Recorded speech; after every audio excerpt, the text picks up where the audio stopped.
इस्तेमाल किए हैं वो आप अपनी कंपनी पे परफॉर्म करेंगे और फिर एट द एंड आप उसको कलेक्टिव एक रिपोर्ट की फॉर्म में वो मुझे सबमिट कर देंगे। साथ साथ इसको करते रहें तो ज़्यादा अच्छा है, ताकि आपको जो प्रॉब्लम्स आए वो आप साथ साथ मुझसे डिस्कस करते जाएं, क्योंकि you ma'am never know recording कि हर शुरू हो इंडस्ट्री चुकी में क्या सिचुएशन आ रही है। जी सॉरी। मैम रिकॉर्डिंग शुरू हो चुकी है।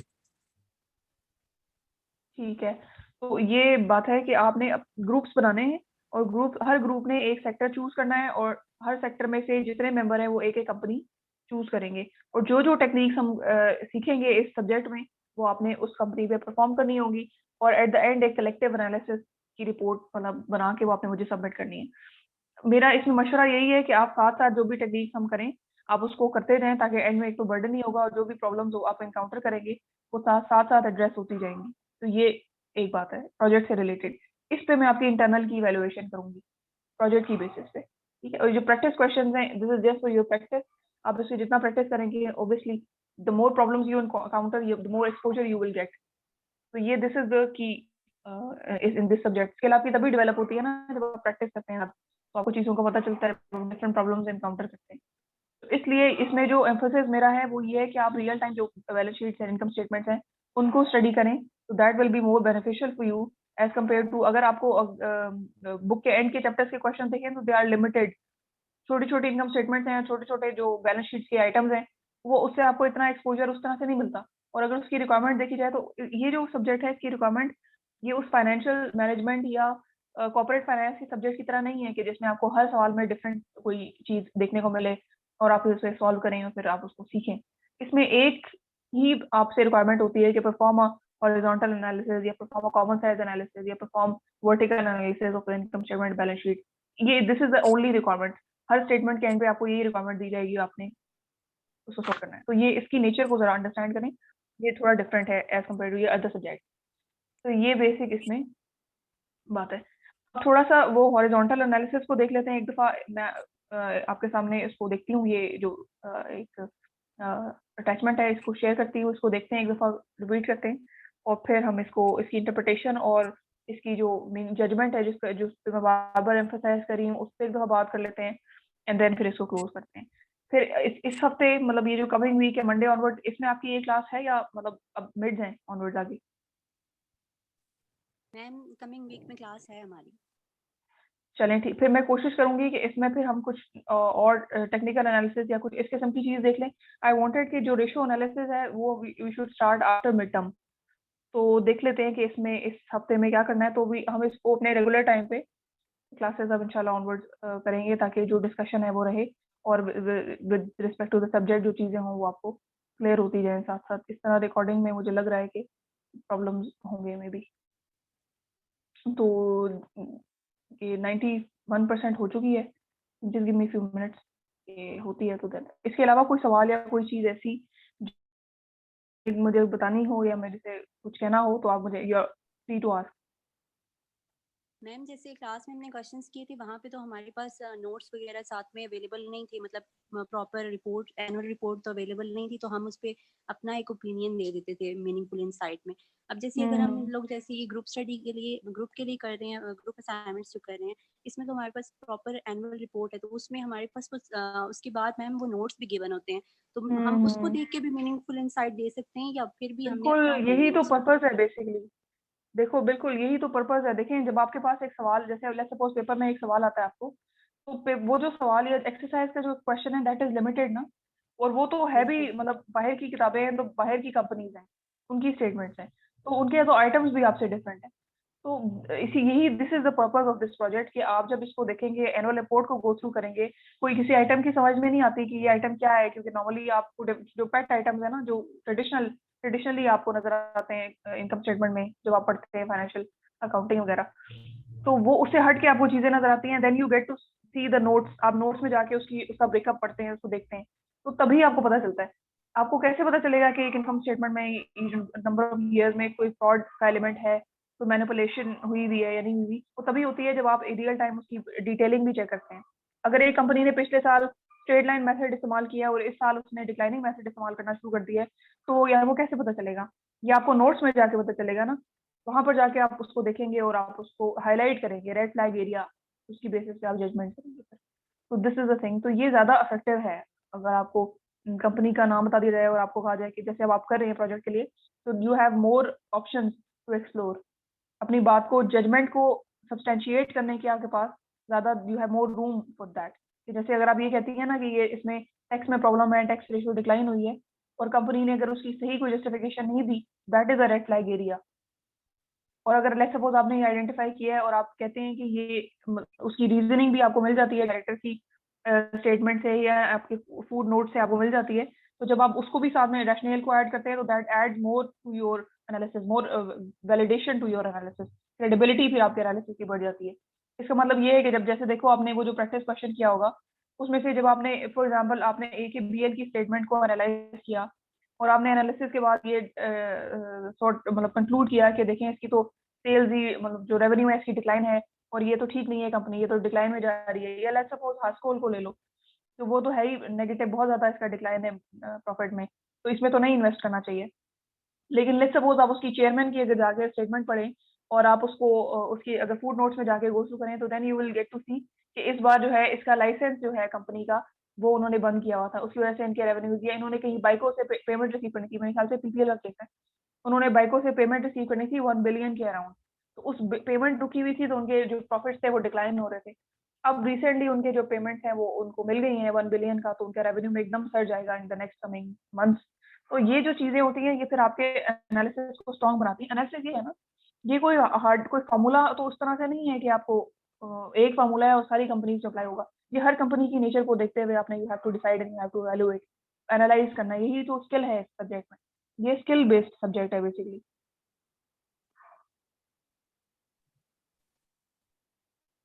ठीक है, यस मैम।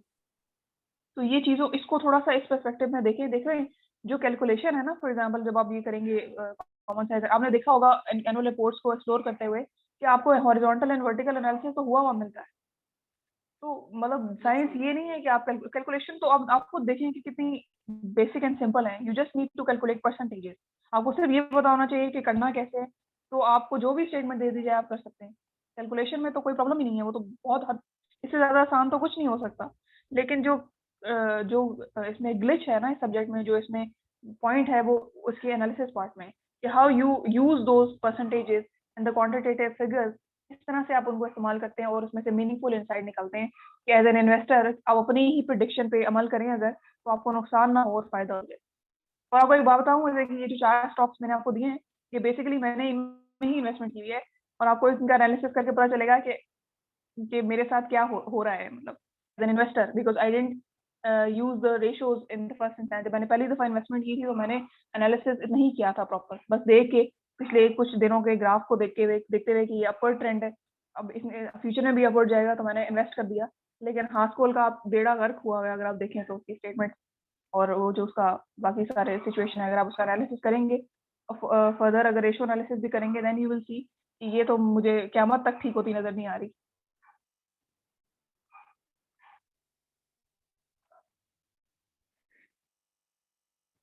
अच्छा, तो अभी इसमें ये है कि ये जो सिस्टम मेरा नहीं अभी तक उधर ही स्टक हुआ है, तो अब मैं ये काम ये कर सकती हूँ कि जो ये हॉरिजॉन्टल एनालिसिस है इसकी एक रिकॉर्डिंग बना के आपके साथ शेयर कर देती हूँ, तो आप उसको देखें। अगर कोई प्रॉब्लम हो या कोई चीज़ समझ में नहीं आए तो फिर जब अगली क्लास हम रेगुलर लेंगे उसमें आप मुझसे पूछ लीजिएगा।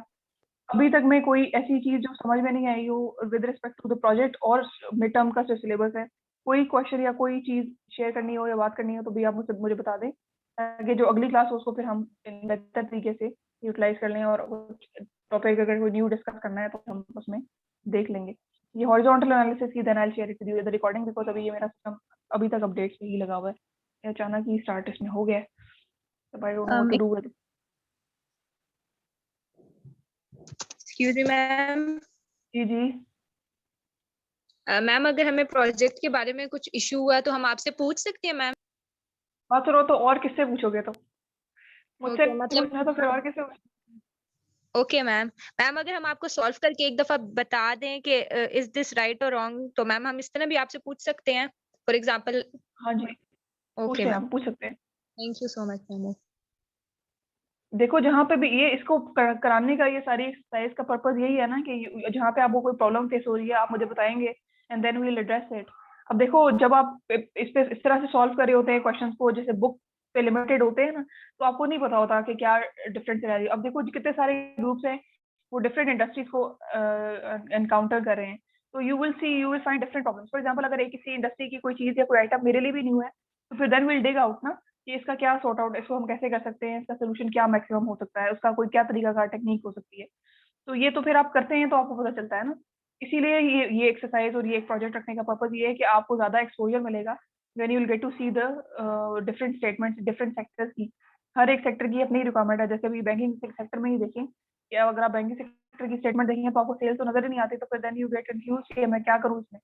तो फिर आप देखते हैं कि टोटल इसकी जो सोर्स ऑफ रेवेन्यू है वो क्या है, वो इनकम इंटरेस्ट इनकम है और नॉन इंटरेस्ट इनकम है। तो फिर आप उसको, अभी यहाँ पे मेरे ख्याल से सादिया ही हैं जिनको प्रॉब्लम आया था उसमें, कि कुछ स्टेटमेंट्स में उन्होंने इंटरेस्ट इनकम को लिया हुआ था एज अ बेस, और कुछ इन जो Yes, स्टेटमेंट्स हैं उन्होंने नॉन इंटरेस्ट इनकम को भी कलेक्टिवली बेस लिया हुआ था।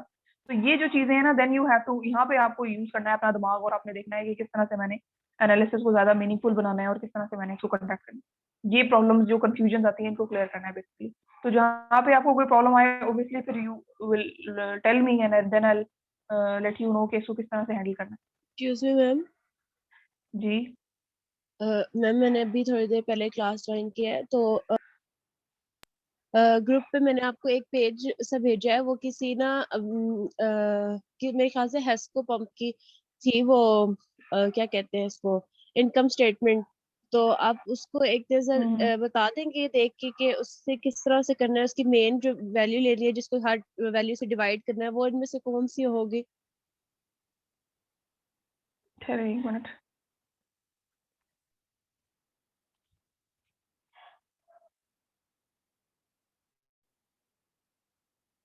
ये देखिए, मैम ये टोटल एसबीआई बैंक इनकम। वाली। टोटल इनकम देखिए, इसका जो ये बैंक है ना बेसिकली, तो इसमें सेल्स तो नहीं होती ना। सेल्स से मुराद ये है कि फॉर एग्जांपल कोई प्रोडक्ट आप मैन्युफैक्चर कर रहे हैं, उसे बेच के आप अर्निंग आपको मिल रही है, तो इसका सोर्स ऑफ इनकम सेल्स तो नहीं है।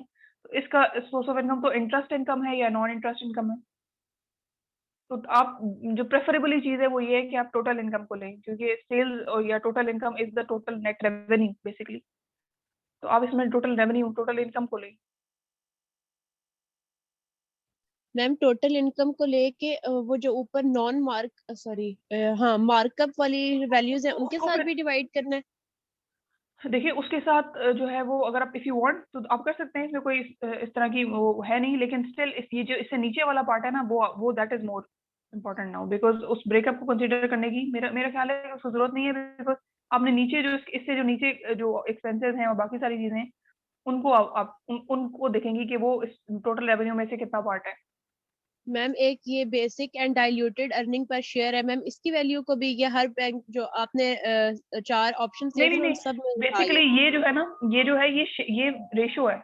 जब रेशो एनालिसिस करते हैं ना, तो ये हम कैलकुलेट करते हैं, इसको छोड़ देना है।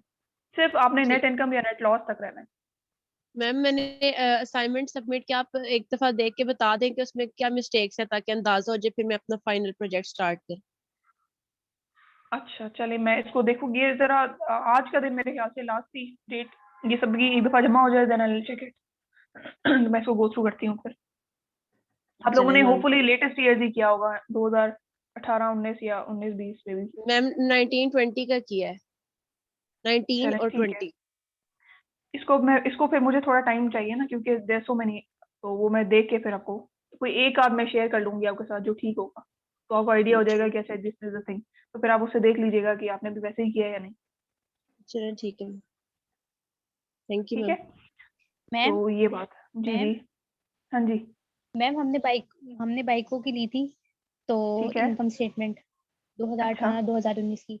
तो मैम उसमें जो टर्नओवर नेट था ना, वो हमारी मतलब कि एज अ हमने सेल या रेवेन्यू लेना है, ठीक सब है। में उसके साथ डिवाइड करना है, बेस ईयर लेना है मैम। हाँ, उसको हमने एज अ बेस ईयर लिया जब हमने ठीक है, इनकम के स्टेटमेंट लिए ना, सॉल्व की। वर्टिकल वर्टिकल एनालिसिस के लिए उसको आपने नेट टर्नओवर को। मैम टर्नओवर को हमने वर्टिकल एनालिसिस में ना एज अ सेल लिया है, और सही है। बेस ईयर लिया ना, और उसके साथ सबको डिवाइड करना है। तो ये हमने ठीक ठीक किया है। या गलत है? ठीक है, एक दफा मुझे दिखा देना ताकि मैं स्टेटमेंट देख लूँ, स्टेटमेंट देख के ही आइडिया होगा, क्योंकि इधर भी ये टोटल इनकम लग रही थी, लेकिन यहाँ पे तो जैसे बैंक में उन्होंने बताई है, तो उसमें नॉन इंटरेस्ट इनकम जो टोटल इनकम है ना, दैट इज द थिंग, वो आपने लेनी है। हमने टोटल इनकम क्या का क्या ब्रेकअप था उसको नहीं बताना, हमने टोटल इनकम में से क्या क्या क्या एक्सपेंसेस इनकर हुए उनको, उनका परसेंटेज देखना है। लेकिन मैम बैंक की जब हम लोगों ने फाइनल रिपोर्ट देखी थी, फाइनेंशियल रिपोर्ट, तो वहाँ पे जब मैंने उसकी वेबसाइट पे देखा तो उन्होंने वर्टिकल एनालिसिस वहाँ पे शो किया हुआ था अपना, हाँ बैंक हाँ। ने, बैंक ने। तो वहाँ पे उन्होंने जो बेस ईयर लिया था वो इंटरेस्ट अर्नड लिया था, मार्कअप इंटरेस्ट अर्नड उन्होंने बेस ईयर लिया था, हम्म। और फिर उसके कुछ बाद बैंक्स में उन्होंने है ना, सारा किया। कुछ देखो देखो जैसे मैंने भी आपको ये चीज बताई ना कि हॉरिजॉन्टल एनालिसिस की मैं बात करी थी, मे भी शायद आपने सुना हो। देखिए एक एनालिसिस के ना there different variations in that. एक एनालिसिस फॉर एग्जांपल हॉरिजॉन्टल की एग्जांपल लो, आप उसको इस तरह भी कर सकते हैं कि 2007 अगर लेट्स सपोज एक साल है, उसको आप बेस ले लें, सारी वैल्यूज उसकी 100% ले लें और हर अगले साल की जो वैल्यूज है उनको उस पर डिवाइड करते जाएं और मल्टीप्लाई बाय 100 करें, आपके पास एक ट्रेंड आ जाएगा परसेंटेजेस का, उसे आप हॉरिजॉन्टल एनालिसिस बोलेंगे। एक तरीका ये है कि आप दोनों पहले वैल्यूज का अगर आपने 2007 को बेस लेना है और अगला साल 2008 है, तो आप दोनों वैल्यूज का डिफरेंस लें, उनको डिवाइड करें बेस के साथ और फिर मल्टीप्लाई 100 करें। ये भी एक तरीका है। एक तरीका ये है कि आपको इंडस्ट्री की एवरेज दे दी जाए और आप उससे उसे कंपेयर करते जाएं अपने जो ये अपनी कंपनी का डेटा है या डिफरेंट कंपनी के डेटा। तो देर आर डिफरेंट वेरिएशन जो कि आपको कुछ मुख्तलिफ किताबों में नजर आएंगी। तो अब इट्स अप टू यू कि विच वन यू चूज। अगर आप ये चूज करते हैं जैसे कि जो ये फॉर एग्जांपल इंटरेस्ट अर्नड है, तो आपने फिर जो उसको एक्सप्लेनेशन है उसको उसके हिसाब से करना है। अगर आप ये चूज करते हैं कि टोटल इनकम को लेके आप आगे कैलकुलेशन करें, तो then you have to interpret in that perspective. तो जो भी आप तरीकाकार कर रहे हैं, कुछ मैंने बैंक में की स्टेटमेंट में देखा, बल्कि मुझे सादिया ने भी ये चीज कम्युनिकेट की थी कि डिफरेंट बैंक की स्टेटमेंट में आपको इंटरेस्ट इनकम ही उनको ही कंसिडर किया जाता है the main source of earning of a bank. लेकिन कुछ बैंक्स में आप देखें अगर इनके एनालिसिस में, वर्टिकल एनालिसिस में, तो आपको नॉन इंटरेस्ट इनकम भी उसमें टोटल रेवेन्यू में ऐड हुई हुई नजर आएगी और टोटल इनकम को ही लिया गया है एज अ बेस। तो ये इट्स अप टू यू कि अब आप क्या करते हैं, क्योंकि दोनों एविडेंसेस मिलते हैं आपको। तो आप ओके मैम। अपनी एनालिसिस पे, आप अपनी जो वेट है ना उस पर ये रिलाई करें कि what you have to do analysis करने के लिए कि आपको ज्यादा जो जिसमें डेप्थ आपको मिले, आपने क्या करना है, ये यू हैव टू डिसाइड। दोनों तरीके ठीक। एक्सक्यूज मी मैम, जैसे बाइको पंप की है उसके अंदर ना ग्रॉस प्रॉफिट और ऑपरेटिंग प्रॉफिट, ये दोनों जो है ना प्रीवियस ईयर की निस्बत इंक्रीज हो रहे हैं, लेकिन इनकी टैक्सेशन जो है ना वो प्रीवियस ईयर की निस्बत कम हो रही है। Is it a positive thing for a bank industry और अ नेगेटिव थिंग? मतलब स्पेशली टैक्सेशन अगर कम हो रही है प्रीवियस देखिए ईयर की अगर निस्बत। प्रॉफिट बढ़ रहा है और टैक्सेशन कम हो रही है, तो then there is a red flag area ना, यू नीड टू चेक कि व्हाई ये कम क्यों हो रही है, इसकी क्या वजह है, ओके। चेक करने की जरूरत है। क्योंकि देखो नॉर्मली जो कंपनीज होती है उनमें टैक्स परसेंटेज, आपने कॉर्पोरेट टैक्स का टर्म सुना होगा कैपिटल बजटिंग पढ़ते हुए। कॉर्पोरेट टैक्स नॉर्मली अगर जितने भी सवाल आपने हल किए होंगे उसमें 34% ही होता है या 40% ही होता है। कॉर्पोरेट फाइनेंस में आपने शायद इस चीज को गो थ्रू किया हो या फाइनेंशियल मैनेजमेंट में, तो वो फिक्स्ड होती है। तो अगर वो आगे पीछे हो रही है तो उसमें जानने की जरूरत है ना कि क्यों। इवन डेप्रिसिएशन एक्सपेंस भी फिक्स्ड होता है नॉर्मली। तो ये जानने, अगर तो डिक्लाइनिंग मेथड नहीं है, यू हैव टू सी कि कंपनी कौन सा मेथड यूज करती है। अगर स्ट्रेट लाइन है तो फिर तो वो भी सेम ही होती है, एक्सपेंस वो भी बदलता नहीं है। तो ये अगर इसमें चेंजेस आ रही है इन एक्सपेंसेस में, तो यू नीड टू चेक ना कि ऐसा क्या हो गया कि इनका टैक्स जो है वो चेंज हो रहा है। ठीक है। और नॉर्मली तो कंपनीज ये करती है कि प्रॉफिटेबिलिटी को कम शो करने की कोशिश करती हैं ताकि उनको टैक्स कम पे करना पड़े।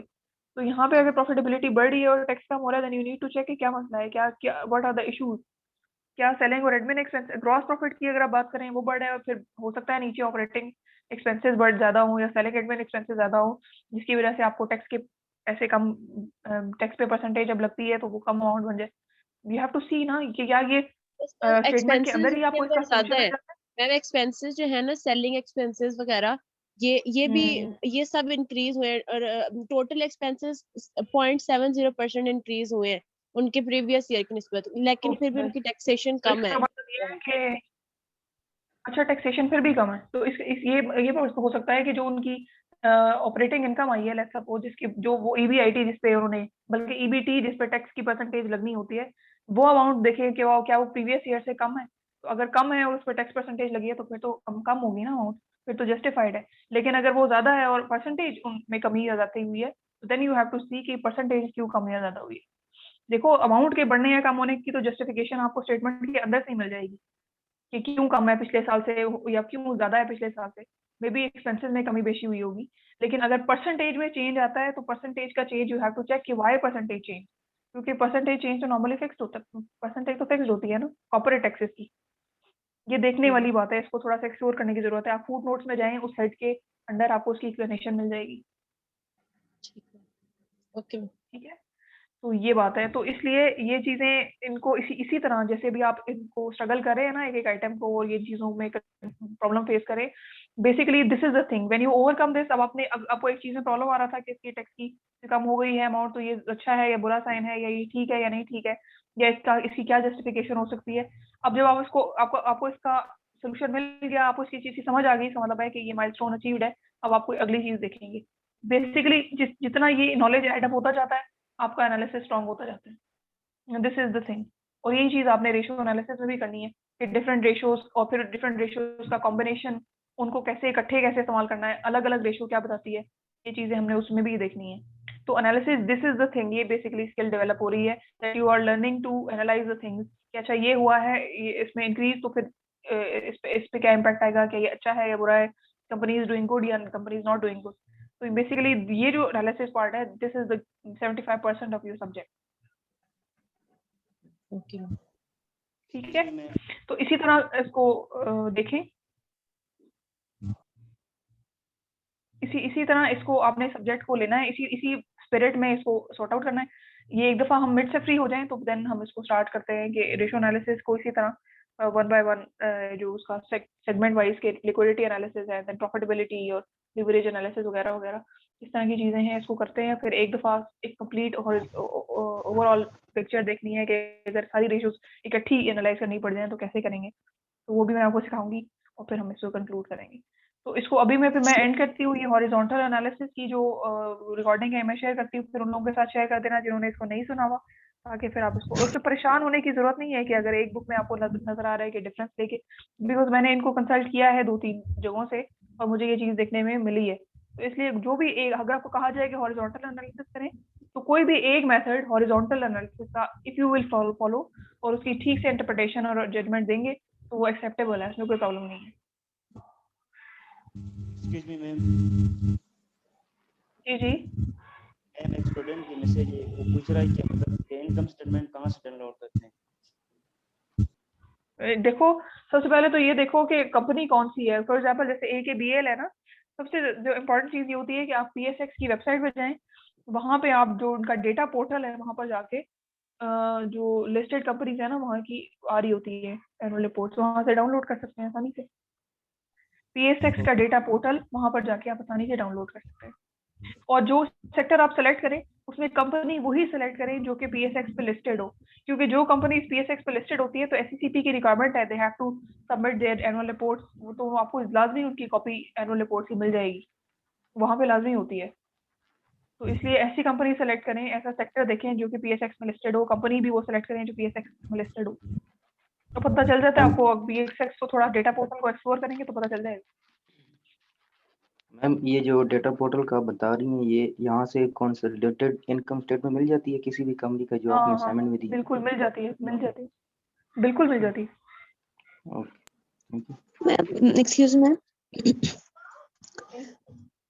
मैम अगर कोई कंपनी डिक्लाइन में जा रही है तो उसके डायरेक्टर के कमेंट्स पढ़े हैं, तो अगर वो कह रही है कोविड की वजह से जा रही है या फिर प्राइसेस बढ़ रही हैं या फिर डॉलर रेट बढ़ा है, तो मैम ये चीजें जस्टिफाई होती हैं कि मतलब हम इनको जस्टिफाई कर सकते हैं अपने मीनिंगफुल इनसाइट में कि इस वजह से भी डाउनफॉल हो हाँ सकता ऑब्वियसली, है? तो और क्या, और क्या आप अपना मतलब सिचुएशन हो सकती है, इसी तरह पता चलता है ना। डायरेक्टर की statement is the most valuable आपका, क्योंकि जो डायरेक्टर्स होते हैं ना बेसिकली कंपनी के, they responsible to the share holder, ये ब्रिजिंग करे होते हैं बिटवीन द मैनेजमेंट, क्योंकि हमें तो नहीं पता। मैंने जब कंपनी के किसी शेयर्स खरीदे हैं, हैस्कोल के शेयर्स लेट सपोज मेरे पास है, तो मुझे तो पता ही नहीं कि इस कंपनी के अंदर मैनेजमेंट कौन है, इनका CEO कौन है, क्या चल रहा है इनकी कंपनी के अफेयर्स। तो ये जो मुझे चीजें पता चलती हैं, मुझे एनुअल रिपोर्ट से इसकी चीज बातें पता चलती हैं। एनुअल रिपोर्ट से आपको पता चलता है, जो डायरेक्टर की स्टेटमेंट होती है वो बेसिकली मेरे लिए वो एक यूजफुल डॉक्यूमेंट है। मैं उसको देखती हूँ, उससे मुझे न्यूज पता चलती रहती है, या न्यूज में जो चीजें आती हैं वो मुझे पता चलती हैं। तो यही इन्हीं चीजों से यू गेट एन आइडिया कि अच्छा इस कंपनी के साथ ये इशू है और इस वजह से इसके मतलब फ्यूचर में भी लेट्स सपोज अब देखो जैसे बाइको का सिनेरियो था कि बाइको ने की तरफ से रिसीवर्स थे पीपीएल को, तो पीपीएल को रिसीवर्स उसके क्लियर नहीं हो रहे थे, वो बैड डेट्स में जा रहे थे, इसका मतलब जो था, और वो 1 बिलियन अमाउंट थी, तो उसकी वजह से जो पीपीएल थी उसमें आप देखिए प्रॉफिट में आपको डिक्लाइन नजर आएगा। मतलब 96 रुपीज का शेयर जो है अभी आप देखिए अगर 84 रुपीज का हुआ है, ये डिक्लाइन शार्प डिक्लाइन है 10 रुपए का, तो इट्स अ ह्यूज अमाउंट। तो ये अब जब उनके रिसीवर्स रिकवर हो गए हैं तो इसका मतलब ये है कि अब रिकवरी शुरू हो गई है। अब अगर इन डे और टू आप देखेंगे प्राइस फिर से इंक्रीजिंग ट्रेंड होगा, तो इसका मतलब ये है कि this was a thing, this was a major thing. तो अभी वो पीछे डिक्लाइन आया, और कुछ कंपनीज में ऐसा हो सकता है आप देखें एक साल जो है वो डिप आई, अगले साल जो है प्राइस अप हो गई, तो उसकी क्या वजह थी, तो फिर आप उस रीजन में ये बता सकते हैं, सजेस्ट कर सकते हैं कि दिस वाज द रीजन। तो अभी जो उसकी फोरकास्ट है वो पॉजिटिव है। देखो जजमेंट में आपने क्या बताना है, जजमेंट में आपने ये कंक्लूड करना है ना कि either as an investor I should go for investment in this company और नॉट। तो अगर तो आपको लगता है कि जाना चाहिए तो फिर आप उसकी जस्टिफिकेशन देंगे, अगर आपको लगता है नहीं जाना चाहिए तो फिर आप उसकी जस्टिफिकेशन देंगे। कैसे जस्टिफिकेशन देंगे, कुछ एरियाज होंगे जो रेड फ्लैग एरियाज होंगे, जैसे भी आपने किसी एक स्टूडेंट ने टैक्सेशन वाला पॉइंट रेज किया, किसी ने जो है वो सेल्स का पॉइंट रेज किया, या कॉस्ट ऑफ गुड्स का पॉइंट रेज किया, या एसेट्स में किसी एलिमेंट को का पॉइंट रेज किया, तो ये चीज इंक्रीज है, ये चीज डिक्रीज हो रही है, तो वो जो रेड फ्लैग एरियाज हैं फिर उनको आप मजीद डिक करना है। तो तभी आप जजमेंट देंगे ना कि हाँ कर सकते हैं आप इन्वेस्ट कंपनी में या नहीं कर सकते। और फिर जब आपके डिसीजन के बेसिस पे अगर कोई इन्वेस्ट करता है तो उसको फिर नुकसान नहीं होता। अनफॉर्चुनेट सर्कमस्टांसेस तो कभी भी हो सकते हैं ना, वो उस चीज से तो किसी को इनकार नहीं है, लेकिन एटलीस्ट जो पीछे के ट्रेंड है और जो उसकी हिस्ट्री है और जो उसकी फ्यूचर की थोड़ी बहुत प्रिडिक्शन है, वो आपने तो प्रिडिक्ट करना है। अब जरूरी तो नहीं कि आपकी प्रिडिक्शन 100% एक्यूरेट हो, लेकिन स्टिल आपका एनालिसिस ये बताता है कि एक वेल थॉट आउट एनालिसिस है। Okay ma'am. ठीक है, तो ये एक्सक्यूज बात है। मैम, जी जी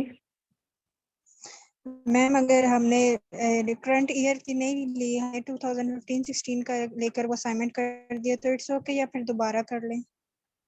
मेरा तो ख्याल है कि ठीक है, लेकिन देखो पिछले साल देखो एज अ प्रैक्टिस अगर इसको देखना है कि प्रैक्टिस कर ली है और एक दफा गो थ्रू कर लिया, गुजार लिया है, एनालिसिस कर लिया, तो मेरे हिसाब से तो प्रैक्टिस क्वेश्चन है ना, तो अगर आपने प्रैक्टिस कर ली है तो पर्पज अचीव। लेकिन आप ये देखेंगे आप उसको फिर इन द करंट टाइम्स आप उसको क्या ये अलाइन कर सकती हैं अपने वर्किंग के साथ के। जैसे देखो लेट्स सपोज अब 2014-15 में क्या सिचुएशन थी, फिर आज वो आपने प्रिडिक्शन की, तो उस मतलब क्या वो उस period particular period of time में आपको एनालिसिस में तो कोई प्रॉब्लम नहीं है, वो अगर आपने कर लिया है आसानी से और उसमें कोई इशू नहीं है तो फिर एज अ प्रैक्टिस तो ठीक है, कोई प्रॉब्लम नहीं है। लेकिन अगर आप लेट्स सपोज अगर आप ऑनवर्ड कोई असाइनमेंट आती है और अगर आप लेटेस्ट ईयर देते हैं ना, तो लेटेस्ट ईयर्स में ये फायदा होता है कि आपकी पास जो इन्फॉर्मेशन होती है वो रिसेंट है और आप you are in a better position to analyse it. Okay ma'am. Circumstances जो फॉर एग्जांपल देखो जैसे अभी लेटेस्ट में 2018-19 का अगर आपने एनालिसिस किया तो इसमें आपके पास सबसे क्रिटिकल जो पॉइंट है वो तो कोविड का ही आ जाएगा। बहुत सारी कंपनीज में आप यही देखेंगे कि Covid scenario is a reason, लेकिन अगर आप 2015 या 2014 का डेटा देख रही हैं then you have to struggle a lot, थोड़ा सा ज्यादा स्ट्रगल करने की जरूरत है, उसको मजीद डेप्थ में जाने की जरूरत होगी in the case of making an analysis. तो जो रिसेंट टाइम चल रहा होता है ना उसमें कुछ बातें ऐसी होती हैं जो आपको वैसे ही आइडिया होता है कि अच्छा ये भी तो हो सकता है, मतलब आपके पास जो थॉट का होराइजन है थोड़ा सा ज्यादा बड़ा होता है, ये चीज देख लें। फिर यू हैव टू अदरवाइज पिछले सालों में फिर आपको पूरी हिस्ट्री खंगालनी पड़ती है कि क्या हुआ होगा, क्या सर्कमस्टांसेस है, उस सिनेरियो में क्या इकोनॉमिक सिचुएशन चल रही थी, हो सकता है उस टाइम उन टाइम्स पीरियड में इकोनॉमिक सिचुएशन ज्यादा अच्छी ना हो या कुछ और मसले चल रहे हो। तो ये रेलिवेंट रहने का पर्पज ये होता है कि बहुत सारी चीजें आपको वैसे ही आप बाखबर होते हैं उनसे। तो ये बस फर्क है, बाकी तो प्रैक्टिस के हिसाब से तो ठीक है, इफ यू हैव डन करना जरूरी था, अगर आपने कर लिए तो that is good. Yes ma'am कर लिया। और मैम अगर हमारा जो है वैसे प्रॉफिट इंक्रीज हो रहा है लेकिन टैक्स, सॉरी क्या कहती हैं मैम अगर हमारा प्रॉफिट इंक्रीज हो रहा है लेकिन अगर हमारा जो टैक्स है वो रेट लास्ट ईयर के हिसाब से बहुत ज्यादा आ रहा है, तो उसकी क्या रीजन हो सकती है? यही तो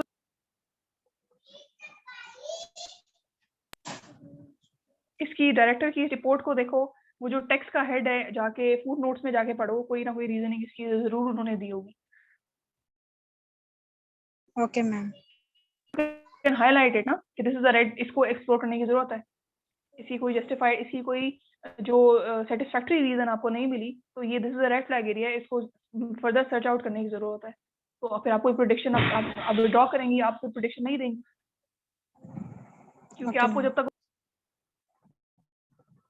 ये कि इन्वेस्टमेंट को क्यों आप वो जो है वो खतरे में डालेंगी जब आपको पता ही नहीं है कि ये क्या हुआ है, इनके टैक्सेस के साथ मसला क्या हुआ है।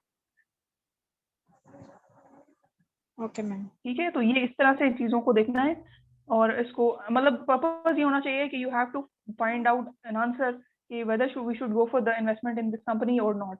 और ये सोच के करना है कि एज एन इन्वेस्टर पर्सपेक्टिव अगर मैंने इसमें इन्वेस्टमेंट करनी है और पैसे लगाने हैं तो मेरे पैसे डूब ना जाएं। तो ये भी चीज़ है देखने वाली। Okay ma'am. तो इन्वेस्टर का पर्पस क्या होता है? इन्वेस्टमेंट। तो इन्वेस्टमेंट ही अगर आपकी डूब गई तो इस सारी एक्सरसाइज से क्या फायदा? ये चीज सोच के आपने अपना काम करना है। और ये सिर्फ आपका जो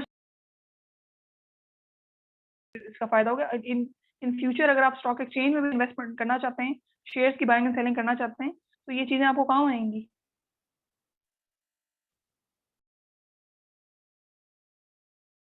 होती है आपकी टेक्निकल एनालिसिस की। फंडामेंटल एनालिसिस होता है जो हर कंपनी का किया जाता है। फंडामेंटल एनालिसिस साल में अगर आप एक दफा भी कर लेते हैं ना, बिकॉज ये जो स्टेटमेंट्स है आपकी, ये तो एक मरतबा साल में, तो अगर आप एक दफा भी ये एनालिसिस कर लेते हैं तो फिर उसके बाद आपने डेली बेसिस पे टेक्निकल एनालिसिस करना हो। मतलब जब अगर लेट्स सपोज अगर मैंने इन्वेस्टमेंट करनी है अगर किसी कंपनी में, फंडामेंटल एनालिसिस कर लेती हूँ एंड देन मैं डेली बेसिस पे फिर उनके टेक्निकल चार्ट देखती हूँ, जिस दिन जो है उनका ट्रेंड अच्छा होता है मैं बाइंग या सेलिंग कर लेती हूँ। तो this is the proper way out कि फंडामेंटल एनालिसिस भी करना जरूरी होता है और टेक्निकल एनालिसिस भी करना जरूरी होता है in terms of an investor, if you are investing in any, if you want to invest in any company. तो ये बेसिक तरीकाकार होता है। Okay, thank you ma'am. Lots of annual reports आप जो जिस कंपनी का जो सेक्टर का एनालिसिस कर रहे हैं उसकी आप देखें, और मैं भी आपके साथ शेयर करती रहूंगी।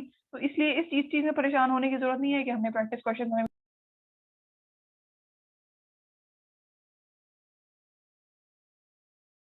एनालिसिस करेंगे।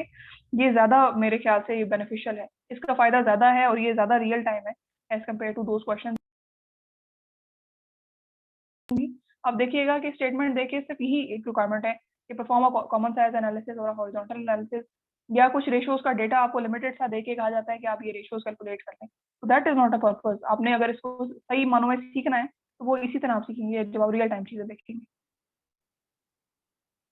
ठीक है, तो ये बात है। तो फिर हम इसको इस चीज पे कंक्लूड करते हैं कि जो इसका ये हॉरिजॉन्टल एनालिसिस है, इसकी कोई एक मैं रिकॉर्डिंग करके आपके साथ शेयर करती हूँ उन लोगों के साथ जिन्होंने इसको नहीं सीखा हुआ, और इसको फिर देखते हैं। और इंशाल्लाह जो मिड के बाद से हम रेगुलर इसी क्लासेस रखेंगे ताकि रेशियो एनालिसिस में कोई हमारी डिस्टर्बेंस ना आए और हम इसको ठीक कर लेंगे।